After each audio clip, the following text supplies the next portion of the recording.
guys, ito po yung ating lutuin ngayong gabi o lang po. Ito po yung pork sa may bando. Tapos ito ay melon and white onions. So, nag-isa na ako ng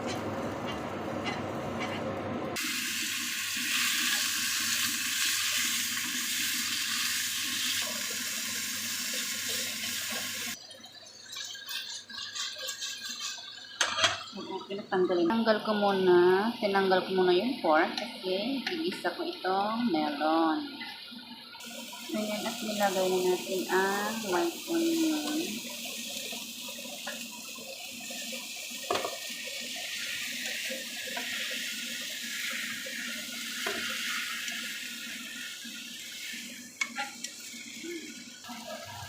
Yan, nilagay na natin ang pork.